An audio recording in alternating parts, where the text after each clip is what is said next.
so much, Anya, for the wonderful invitation, and Jakob and Max for organizing this and making this possible, and to everyone for showing up.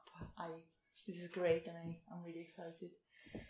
So tonight, I am excited to talk to you about the monograph I'm on my way to completing. The book is titled Wars of Seduction, Queer Marxism in Italy after 1968. Differently from most other Western society in which the capitalist mode of production prevails, in Italy there was no separate single-issue gay or trans liberation organization for most of the 20th century. The first nationwide sexual minority rights association was only founded in 1985.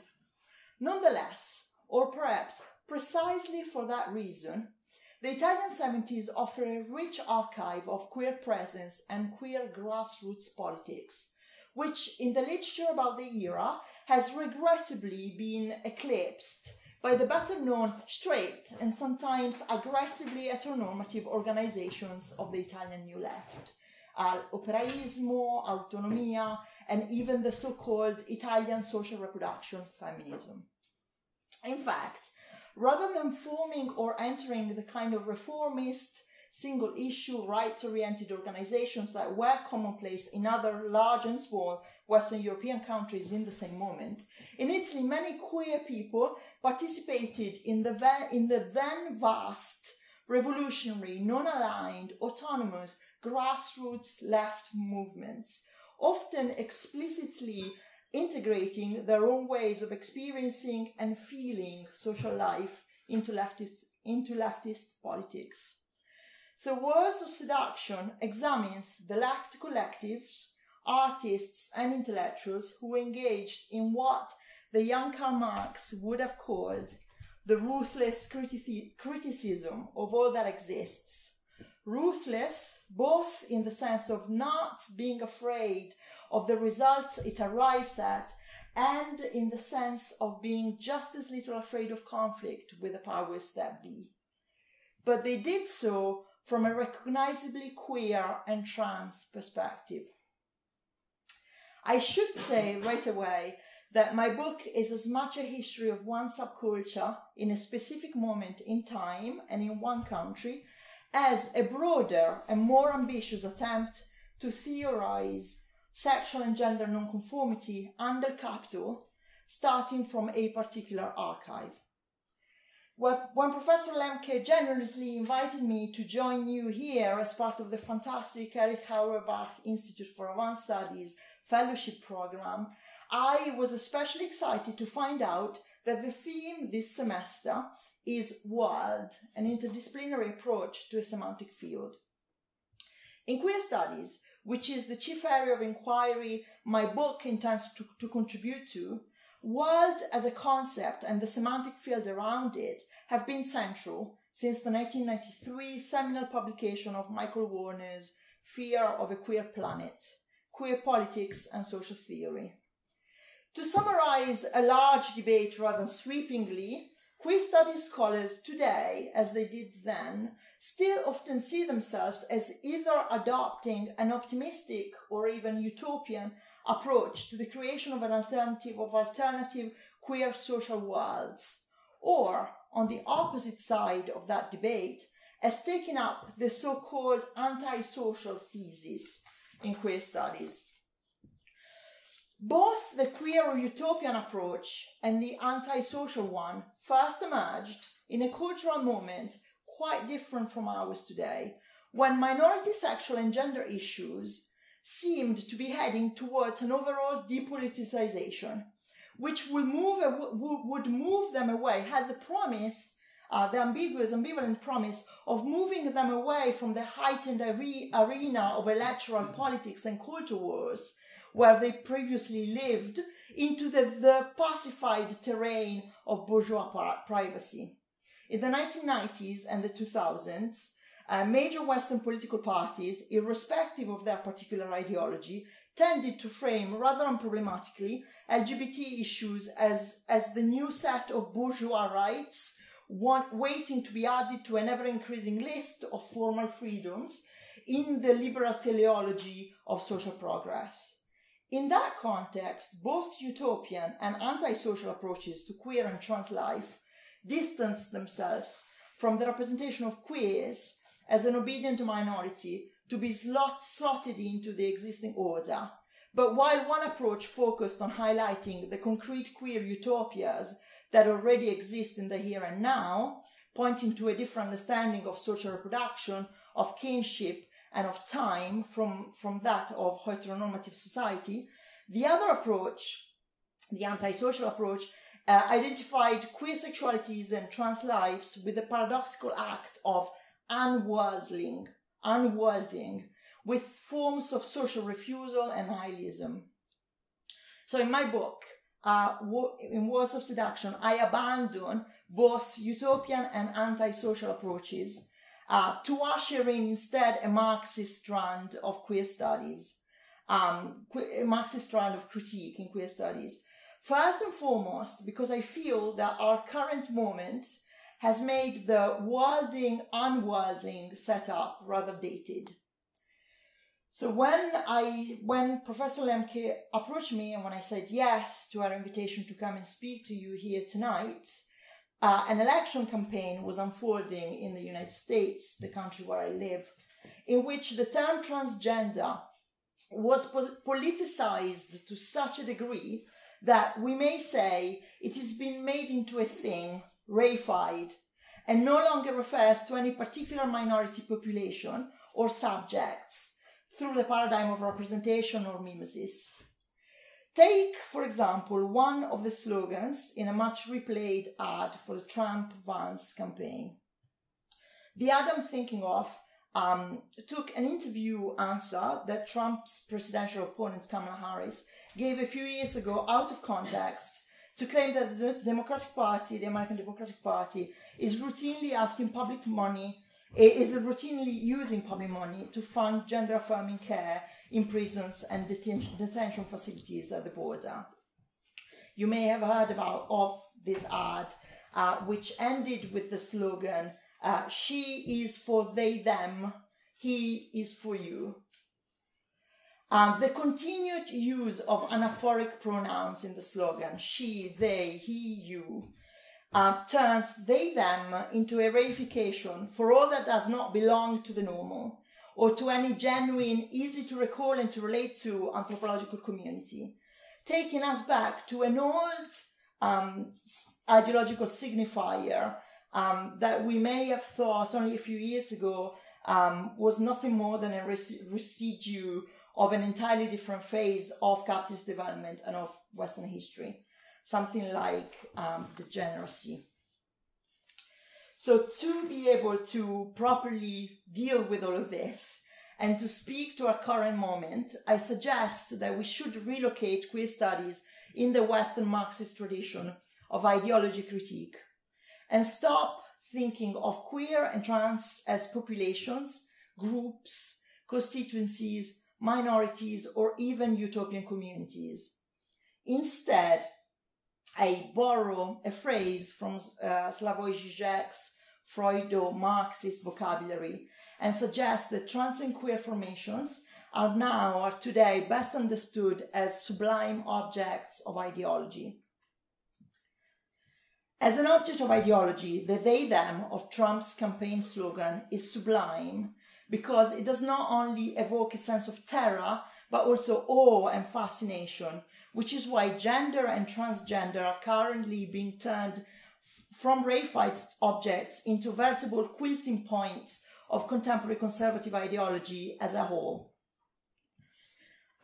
There is nothing that surprising, you may think, in that level of politicization of so-called cultural issues for a far-right political candidate. But what I think is worrying is that there is currently no left equivalent to the ideological work of the right, in the form of what we may want to call a critique of the political economy of the normal. So the archive that I would like to share with you tonight, unlocks precisely a contribution to the critique of the political economy of the normal and the normal degenerate binary.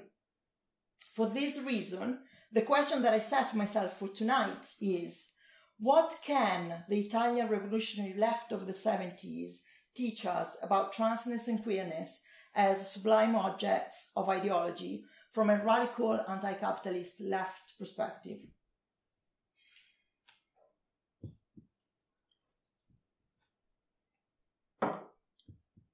So before I turn to answering that question, let me give you a sense of the outline of my talk, so that it may be easier to follow my account of Italian Marxism and its queer detours, twists and turns in the 1970s. The main objective of my talk will be to transport you back 50 years ago to the mid-1970s with two stories from my book's archive, which I see as useful counterpoints to the present moment. To do so, I will first give you some basic historical context about Italy in the 70s and its radical non-party political anti-state left. I will then circle back to my first story, with which I'm hoping to unearth the disavowed queer Marxist beginnings of the current bourgeois LGBT rights movement in Italy. I will tell you that story, so my first story, primarily to foreground how the left may resignify an object of ideology through the work of political organizing and through the work of translation. Then I will move on to a brief theoretical digression in which I will outline my reading method.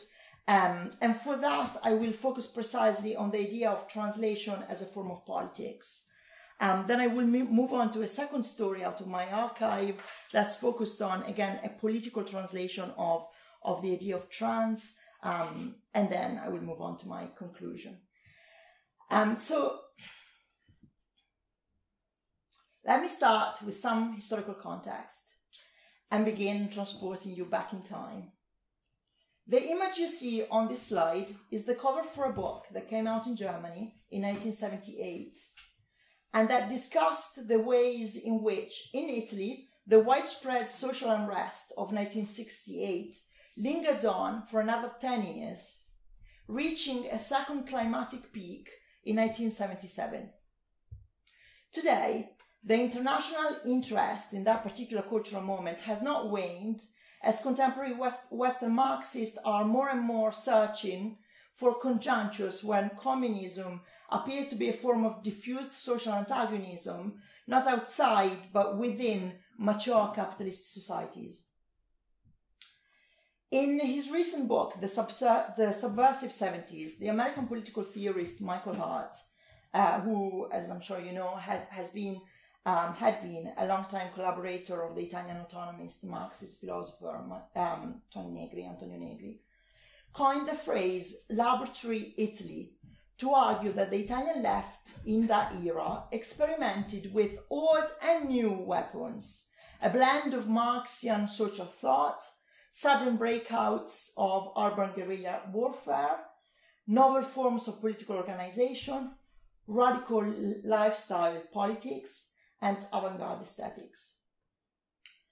Laboratory is a familiar concept in left critique, but Hart alters the meaning normally attributed to the word laboratory. When a country is normally singled out by theorists as the site of an experiment that registers a turning point in the global history of capitalism, as in the famous example of the fortunate phrase, the Chilean laboratory, the emphasis is generally on the agency of capital and capitalists, which social movements can only resist and react to. But instead, following on from Negri's own work, Hart insists that much of the economic restructuring that took place in the late 70s globally was a direct response to the mass mobilizations of workers and students, and actually a translation of these in the language of capitalist interest, a distortion and translation of these. For these reasons, Hart sees the radical left in the 70s as calling the shots, and in this sense, as running its own laboratory within capitalist society. For those of you who feel an understandable distance from the culture of the 1970s in Western Europe, Let me also just point out, without much precision, but with some emphasis, that in the 1970s, communism was not the dirty word it is today in the mainstream. In Italy, for example, a communist party was fully integrated in the democratic arc and commanded the second largest share of the national vote.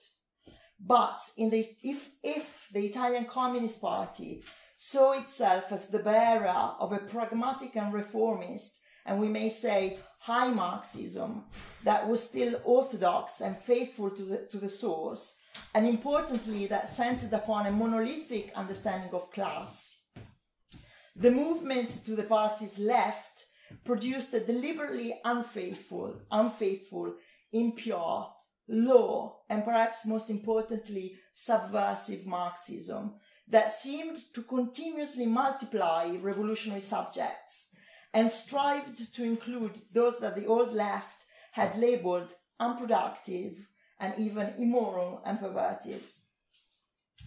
From 1968 to the late 70s in Italy, factory workers, the unemployed, college students, radical teachers, collectives of investigative journalists, mental health patients, healthcare professionals, housewives, sex workers, and far-left Christian spiritual leaders all were part of the laboratory that has been seen by some commentators as a unique attempt at communist revolution in the heart of mature capitalism.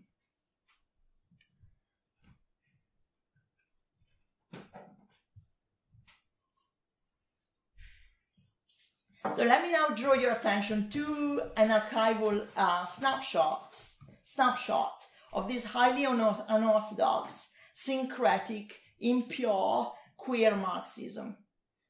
In May 1975, the New York Times published a funny titled article, "Police Called In by Italian Church. Community Resists Efforts to Remove a Priest." The article reported of a peculiar spate of direct action protests taking place in a poor farming community in the south of Italy. Roman church authorities, Vatican authorities, had suspended the priest of Lavello, a small village in the Basilicata region, Don Marco Bisceglia, after he had used his position as faith leader to organize against the Vatican. In 1974, the Italian government called a referendum asking citizens to side with or against Italy's first national divorce law. As the Vatican conspicuously entered the secular political arena to persuade Italians of faith to vote against the law, Bisceglia, who saw himself as at once a devout Catholic, a Marxist, and a feminist, became a fervent pro-divorce campaigner. During his Sunday sermons in his church, he would regularly preach about misogyny and conservative pro-family ideology being an affront to God's true will. While his pro-divorce activism had already angered the religious authorities, a later incident granted him an official suspension from his role. Just a few weeks before the Lavello church occupation, two journalists from a far-right magazine played a prank against Don Marco that uncannily resembles the contemporary style of far-right trolling. The two journalists posed as a gay couple and asked Don Marco to marry them in his church, which he did, sparking a national scandal fomented by right-wing media. Despite the official suspension, however, Don Marco refused to leave his post, and the village community stood with him, resisting police arrest and organizing several sit-ins in the occupied church throughout the year. In the picture you see here, which I found in a box collecting all of Don Marco's personal papers and gathering dust in a queer archive in Italy, the community waves their fists, standing in front of the camera, and a banner hangs on the top of the church that says La Chiesa è del popolo, the church belongs to the people. So the anti-Vatican protests in Lavello were not an isolated occurrence in the Catholic Church in the 60s and 70s. Since the start of the Second Vatican Council in 1962, grassroots communities had been organizing across Italy against what they saw as the political alliance between the Vatican and the capitalist class, to the detriment of the working class and the underclass, or in a more typical Catholic language, against the poor. In fact, the Cattolici del Dissenso, or dissenting Catholics, would become an increasingly significant section of the Italian New Left throughout the 60s. But the Lavello community's resistance that you see portrayed here to police eviction would take on a significance of its own much later, when in the early 80s, Don Marco Bisceglia would himself come out and go on to start the first LGBT rights organization in Italy. Don Marco was adamant that the first LGBT rights organization in the country should be affiliated to the Italian Communist Party, of which he was a member. To make his case, he gave a rousing speech at a party conference in which he argued not for the rights of a particular oppressed sexual minority, but for a much larger project of sexual liberation. Clearly taking his cue from a Marcusian brand of Freudo-Marxism, Don Marco argued that to translate communism into a modern capitalist society like Italy's, it was necessary to also think about capitalism as a particular type of libidinal economy and draw out the connections between work under capital and sexual repression. So the reason why I kind of wanted to start with this vignette is I find it very charming, but also I see it as a different way of thinking about the way in which international terms travel and get translated. So minority rights and sexual minority rights in particular getting translated into Italy at this point does not mean that all the kind of liberal baggage that the phrase minority rights may bring with it also got translated with it.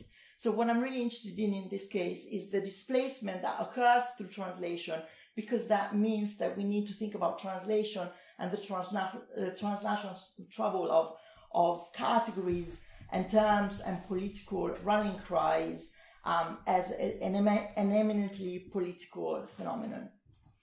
So to think about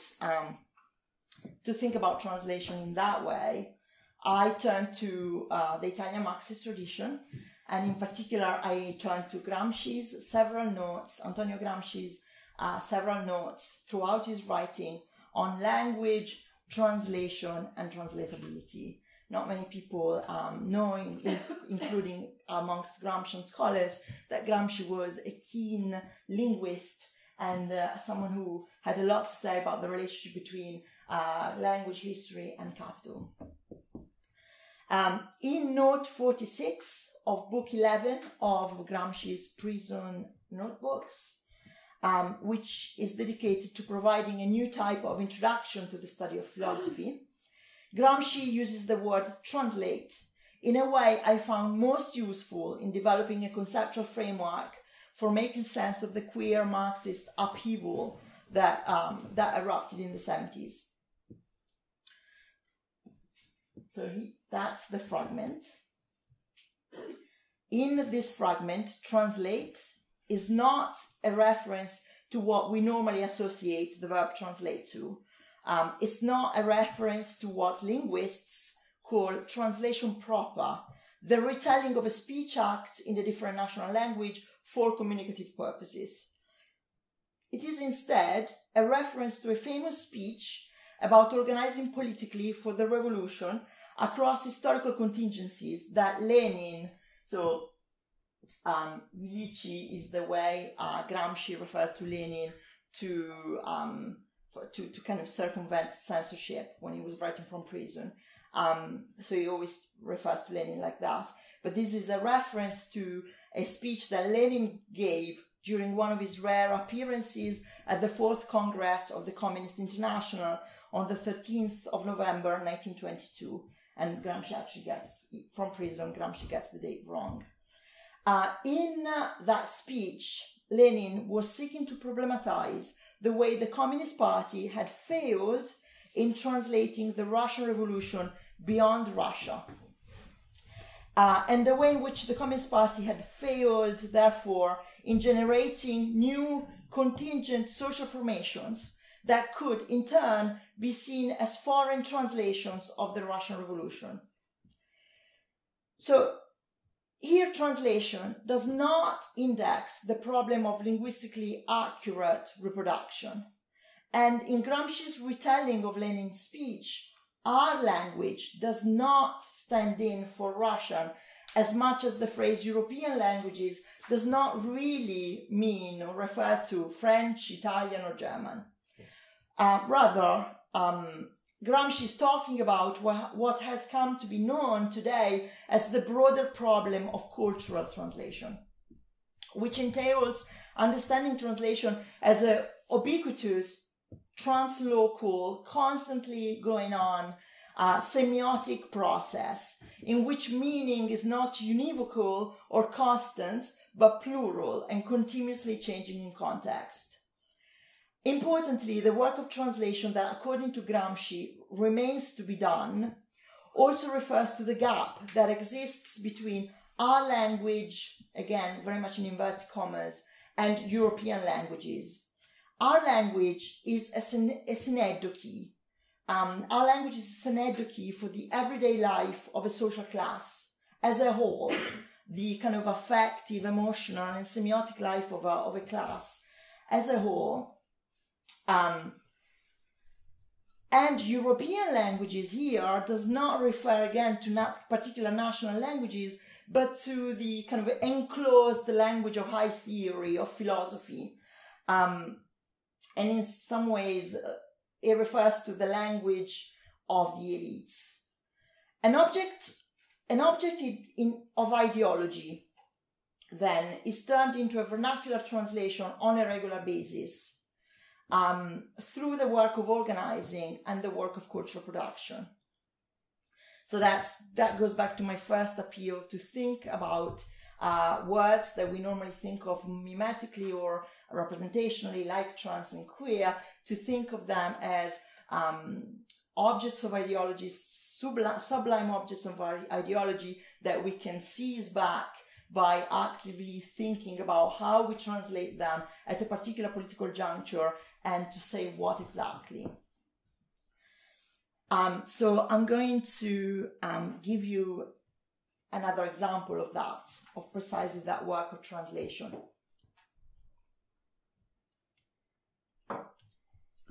So one of the protagonists of the second story I'm going to tell you is Lisetta Carmi. She rose to fame as a Marxist humanist photographer in the mid-60s in Italy, with two very well-known photographic projects, Il Porto di Genova, Genoa's Arbor, and Il Parto.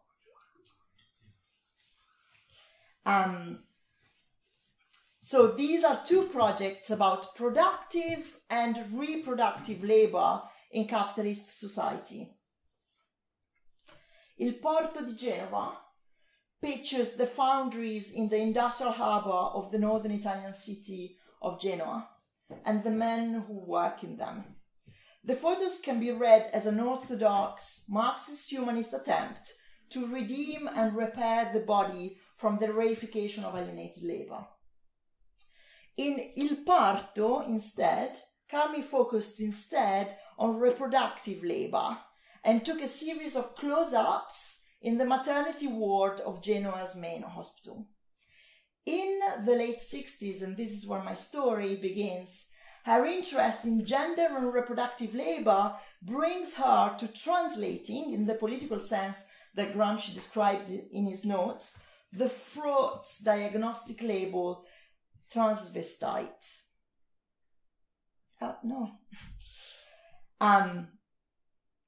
So since 1965, Carmi, the humanist photographer, had been close friends with a community of queer sex workers who lived and worked in Genoa's 17th century Jewish ghetto, then a neglected, run-down and deprived area in the center of the city, now a very gentrified area, unfortunately, where informal economies and illegal activities thrived.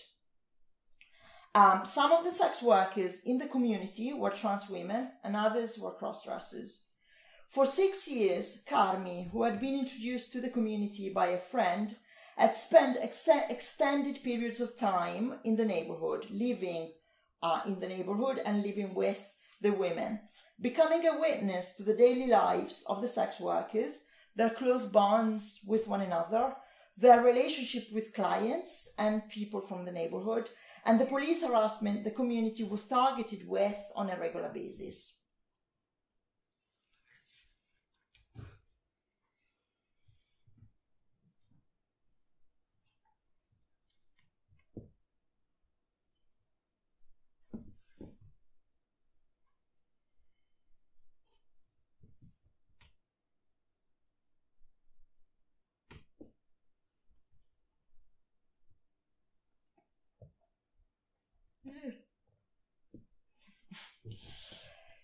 During a visit, Carmi took the pictures I've just shown you on the slides, which were later published in 1972 as a photo book titled I travestiti, the transvestites, which I read as a deliberately unfaithful and politicized translation of the term, of the kind of sexological diagnostic label, the transvestites. So the title of the photo book employs a then widely used international scientific term, which appears for the first time in Magnus Hirschfeld's 1910 homophile classic, Die Transvestiten. In it, the German sexologist Hirschfeld, viewed by many today as one of the founders of the modern homosexual rights movement, proposes transvestitism as a firmly rooted psychological phenomenon and cultural tradition, in spite of religious, legal, and social sanctions. Translation, of course, occurs not only between national languages, but also between disciplinary discourses and scientific paradigms. So in the early 20th century, many sexological terms were translated across modern fields of scientific expertise into psychoanalysis and psychiatry. As an example, the post-war edition of the Diagnostic and Statistical Manual of Mental Disorders featured both sexological labels, homosexuality and transvestitism. The American Psychiatrist Association famously removed the homosexuality diagnosis from the DSM in 1973, from the DSM-2 edition, and replaced it with sexual orientation disturbance. The transvestitism diagnosis, which imagined in the DSM cross-dressing as generating a perverse form of sexual arousal, was only replaced with transsexualism in 1980. The essay that introduced Carmi's photo book, I travestiti, in the essay that introduced the photos in the photo book, the international term is translated in this way and deliberately misspelled.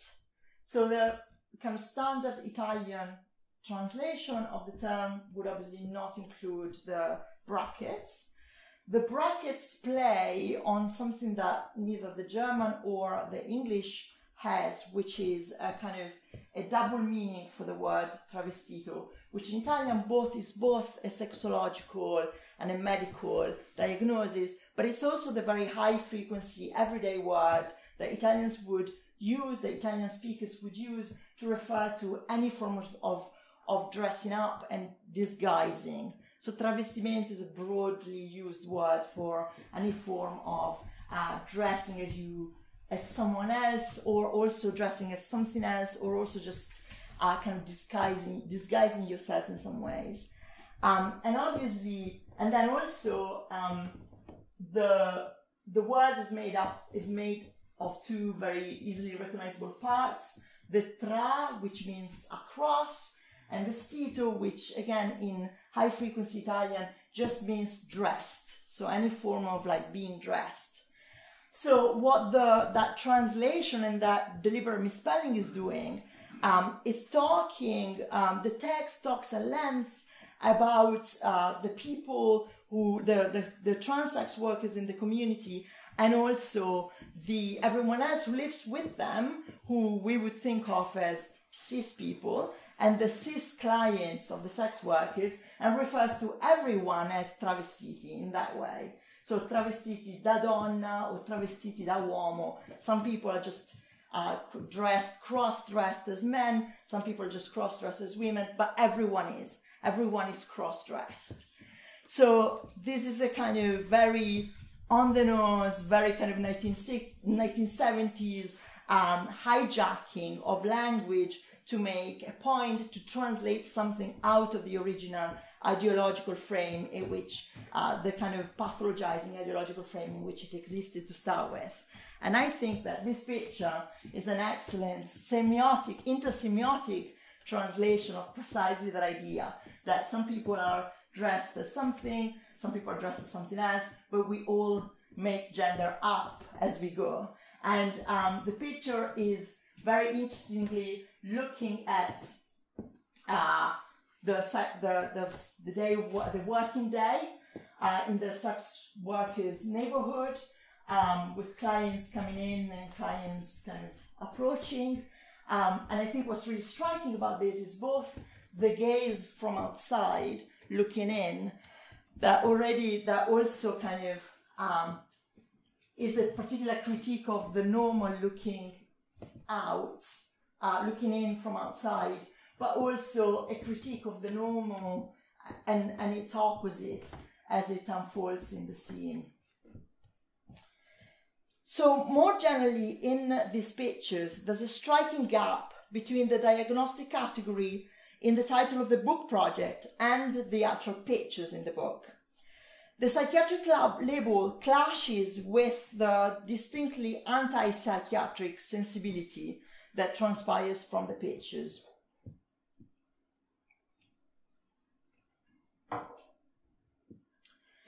Carmi represents each person as an individual, engaging with their environment in their own singular way.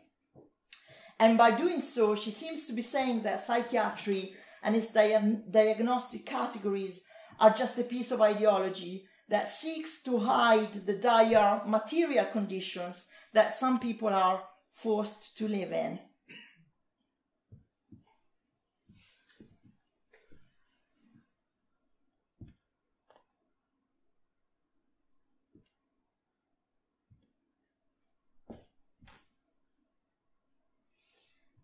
For about 6 years, Carmi was looking for a publisher for this book and could not find it because of the stigma attached to transvestitism at the time, and because so everyone she approached responded kind of scandalized as this can never be, it will not be formally censored, but booksellers took it upon themselves to censor it, basically, and publishers and booksellers.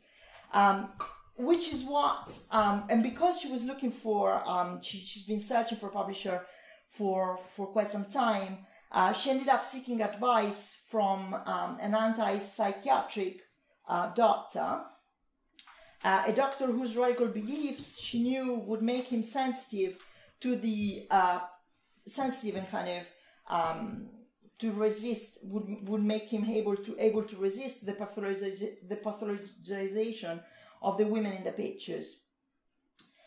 However, when Carmi did approach the anti-psychiatric doctor, according to her account of the encounter, he was stuck on a few questions that he asked her over and over. The questions were as follows. Were the people represented in the pictures more correctly classified as men or as women? did the deep identification between the photographer and her subjects that clearly transpires through the pictures result from their shared identity as women? When looking at the transvestite through the camera lens, did the photographer herself feel like a woman or did she feel like a man? So in other words, the dialogue and the potential alliance between the two was thwarted by the doctor's need to establish with a degree of scientific certainty the core gender identity of both the photographer and the photographed. In what may seem like a naive form of leveling universalism, the photographer instead kept responding that she did identify with them deeply, but neither as a woman or as a man, since she only believed in human beings and not in gender roles.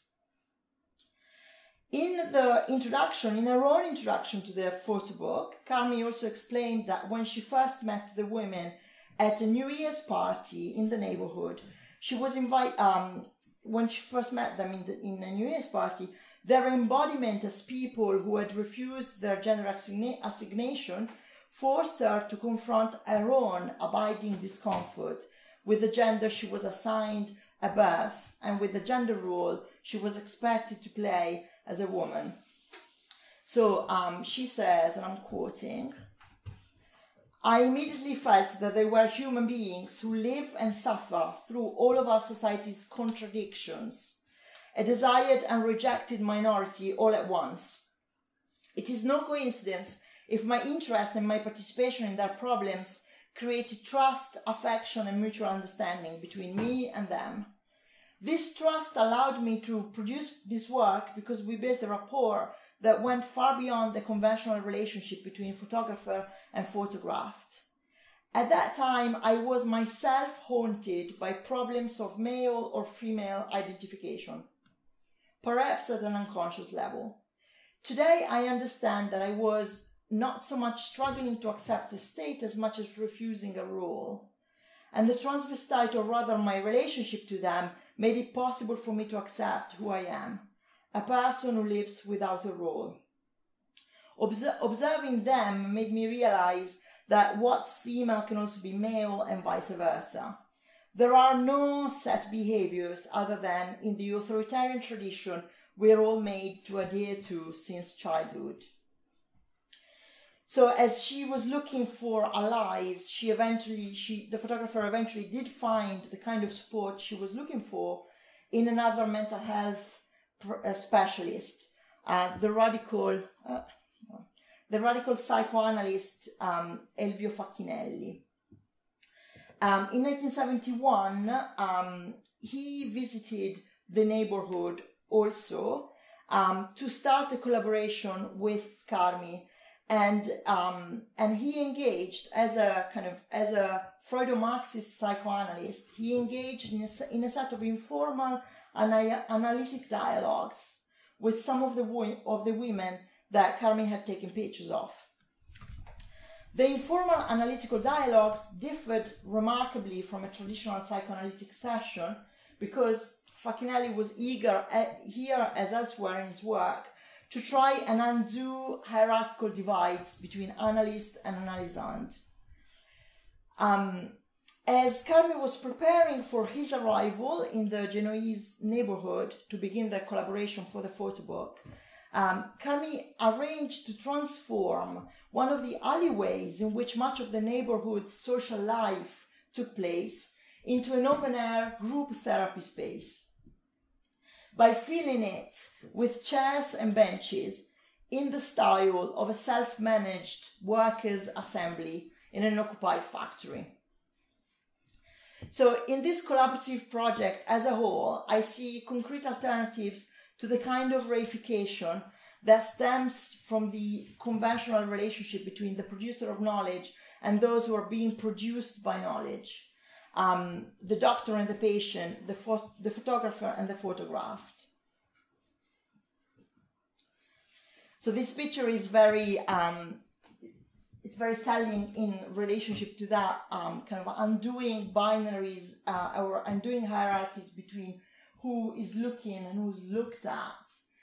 because obviously the mirror and the photo in the photo and the entire composition of the picture makes it impossible to even know who we're looking at and how the gaze, what kind of visual economy the gaze is constructing, in a way that I see that as basically a translation of a diagnostic category completely outside a medical language and a medical frame.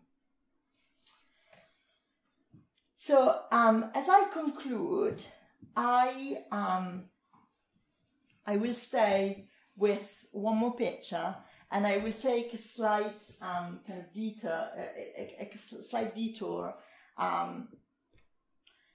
which will allow me, I think, to do two things at the same time. First, I haven't really said much about the title of my book, Wars of Seduction, and I'm quite excited to say a little bit more about where the seduction, what the seduction is, where it comes from, and this will also hopefully clarify that, of course, the Marxism I'm thinking of, the kind of ideology critique that I'm thinking of, needs to be interdisciplinary and needs to be intersectionally linked with tools that allow an unpacking of these ideological sublime objects. And the main tool that I'm thinking of is perhaps rather unoriginally psychoanalysis. So this picture, very famously, in the interpretation of dreams, Freud used the notion of translation as well. And Freud uses the notion of translation to describe the relationship of dreams to their condition of emergence. In Freud's account, dreams are a kind of secret code in which every sign corresponds to another sign, and the task of the psychoanalyst, much like the task of the translator, is to interpret the signs that our dreams are crowded with and rewrite them in another language. But the process of translation from dream to psychoanalytic interpretation cannot be reduced to a set of fixed equivalencies, since dreams are not stable originals, and the psychoanalyst cannot work with any kind of stable original in that way. So I think that this picture illustrates particularly well the psychoanalytic account of translation as this kind of unstable psychic journey, which I think has a lot to tell us about the making of an ideological object, or that at least as kind of points out for us an alternative path, another path out of the current making of ideological objects into perhaps another way of thinking about them. So, building on Freud, several psychoanalysts have described the ongoing movements of the psyche through which our unconscious gets formed as a process of translation. For example, the French psychoanalyst Jean Laplanche argues that the process through which an individual develops both an unconscious and a culturally legible gender identity, or as some like to call it, a core gender identity, can be cast as a primal process of translation repression, occurring in infancy as a response to early contacts with others, and as a way of managing and keeping control over the incursion of the other upon the self. Laplanche retrieves and revises significantly Freud's abandoned theory of seduction and advances a new theory of primal seduction to describe a fundamental situation in which an adult profers to a child verbal, non-verbal, and even behavioral signifiers which are pregnant with unconscious sexual significations. It is very important here to underline, to kind of underscore that seduction is not conscious. In this understanding of seduction, seduction is not conscious, and it does not describe an unusually perverse situation between a child or an adult, but it rather describes the process that eventually leads to the making of everyone's adult sexual and gender identity. So according to Laplanche, translation describes the child's attempt from infancy to transpose the stimulating and intrusive intimacies of the other. So we all deal, in Laplanche's theory, we all deal with enigmatic messages that adults can send us without meaning to. That's just how the conscious forms. And those are the basis onto which, those enigmatic messages are the basis onto which we rework representations, fantasies, and infantile sexual theories into a gender identity. The product of this psychic process of translation of enigmatic messages will eventually form into a culturally legible story about gender, sex, sexuality, and identity, one that the self is able to live with. In fact, the enigmatic messages unconsciously transmitted by the adult world to the infant are likely to contain multiple gender assignments in them, which may or may not conform with the gender assigned by the medical establishment to the child at birth.